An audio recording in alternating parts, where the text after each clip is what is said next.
A neighborhood in Southern California, spring of 2011. Quiet, suburban, the kind of place where people leave their doors unlocked.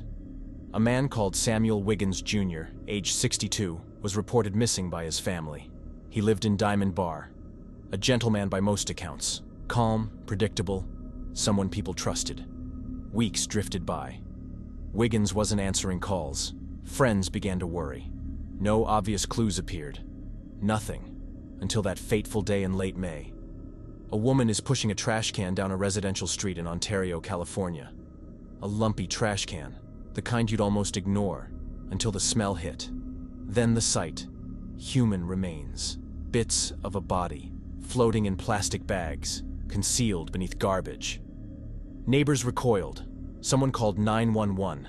That woman was Carmen Montelongo, also known to some as Carmen Montenegro, a 50-something woman with a history, rumors whispered, of felonies. She was arrested that day.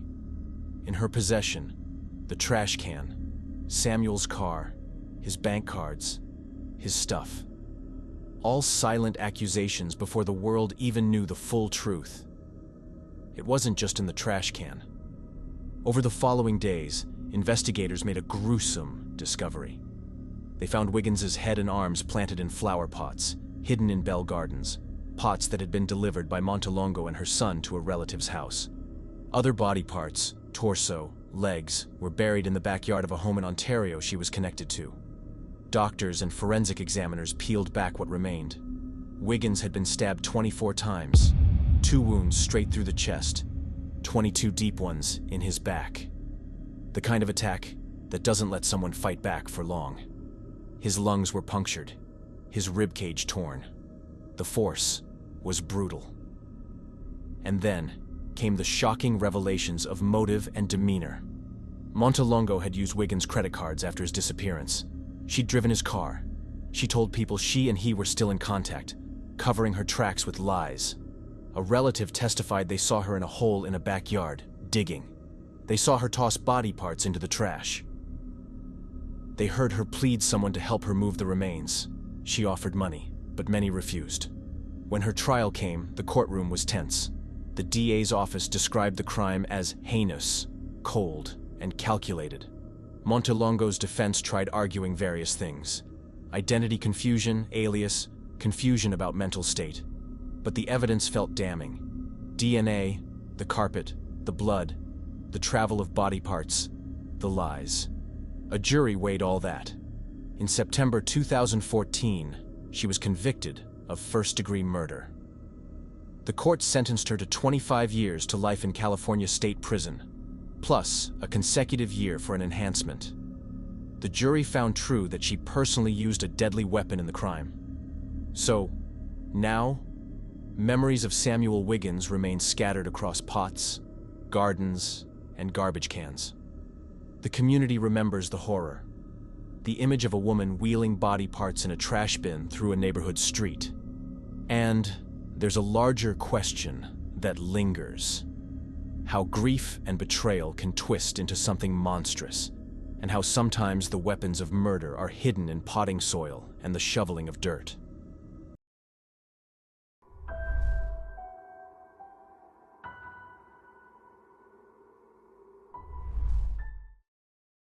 They said love can heal wounds.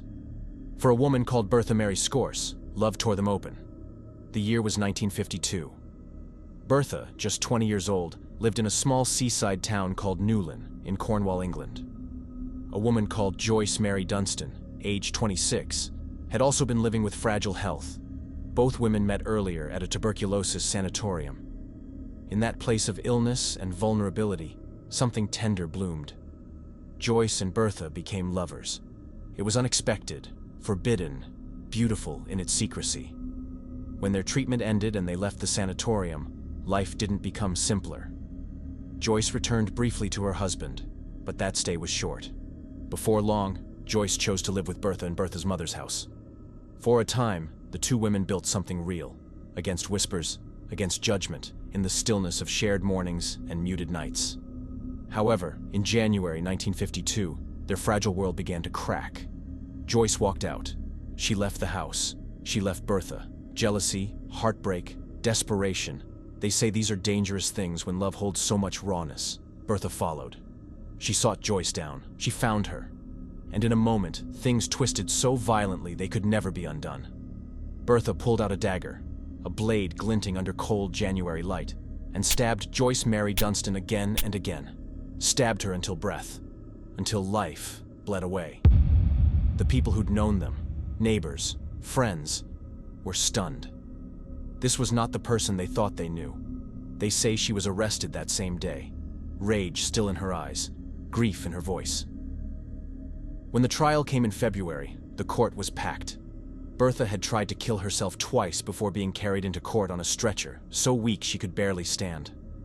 Her mother sat in the courtroom, distraught. Her sister, only 18, sobbing quietly. The judge's black cap bore down with finality when he read the verdict. Guilty. No jury recommendation for mercy. She was sentenced to death. For a time, she faced the very real possibility of execution. They called the murder cold-blooded, jealousy-driven, a betrayal of trust. Defense attorneys tried pleas of temporary insanity. Said Bertha had always been troubled, moody, jealous, odd in her moods, even as a child. They painted a portrait of a woman hungry for love, fearfully isolated, pushed over the edge when rejection came. Then something shifted. Her sentence was reprieved. Death did not come. Instead, her punishment was lifted, commuted to life imprisonment. Over the years, Bertha would endure more. Released on license, returned because of drunken behavior, charges again, confinement again. Her life remained haunted by that January evening, by that dagger, by the loss of Joyce, and by the weight of what she did. They believe she died in prison in 1995. Her name became a whisper in Cornish history. A woman who loved, was hurt, and hurt back.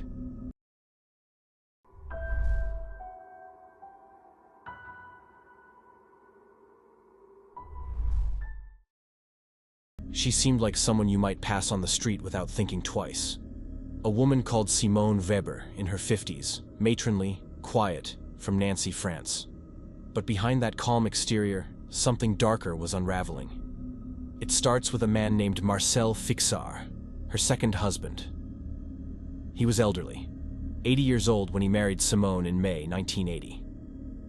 Very soon after, he died. What made people raise eyebrows? Just a month after the wedding, he left everything in his military pension to Simone. There's talk that the will was forged, that Simone manipulated the documents, that signatures didn't match. Marcel's death seemed sudden, and suspicion whispered its name. Simone was deeply implicated. But ultimately, she was acquitted of his killing. But then comes another man, Bernard Hetier, her lover. Their relationship had been going for years. Bitterness crept in. Letters, jealousy, tension. Bernard wanted distance. Simone did not accept it easily. She was accused of watching him, following him, perhaps even threatening him. And then one day in 1985, he vanished. The last time many say they saw him alive was in Nancy, entering a building owned by Simone's sister. From there, everything turned mysterious. In the weeks after, neighbors began reporting odd things: a loud noise at night, the sound of power tools, a smell like something burning, plastic bags being taken out and loaded into Simone's trunk late at night. One witness said she saw Simone carrying garbage bags down in several trips. Another, that she had borrowed an electric carving knife and a concrete cutter just days before Bernard disappeared. Then came the discovery. Bernard's car was found at a garage in Cannes, under a false name. In it, but not definitively tied to proof of murder, a concrete cutter that had been rented beforehand was in the trunk. In a river, a human torso was discovered inside a suitcase, heavy with weight. But people couldn't confirm whether it was Bernard's body. His head and limbs were missing. Forensic evidence was inconclusive, nothing that could absolutely guarantee what many believed had happened. Simone Weber was arrested in November 1985. Her trial would go on for months, pulling in dozens of witnesses and experts. She was tried for two major crimes. 1. The suspected murder, by poisoning, of Marcel Fixard. 2. The disappearance and alleged killing of Bernard Hetier, and then the dismemberment accusations. She pleaded not guilty. Her lawyers pointed out how thin much of the evidence was, but the weight of the suspicion, the strange behaviors, the alarm of several testimonies, all built up. In 1991, the court in Nancy made its decision. She was acquitted of poisoning Fixard. No definitive proof tied her to his death. But for the Hetier case, she was convicted, found guilty of dismembering his body after his disappearance, though not for planning it in advance. The sentence: 20 years in prison. Simone Weber always denied the crimes. To the end, she said, "I am not the demon they made me out to be." People called her by many nicknames. The diabolical woman of Nancy, La Diabolique de Nancy. The public fascination was intense. Gossip columns, nightly news, families asking, how could this woman do this?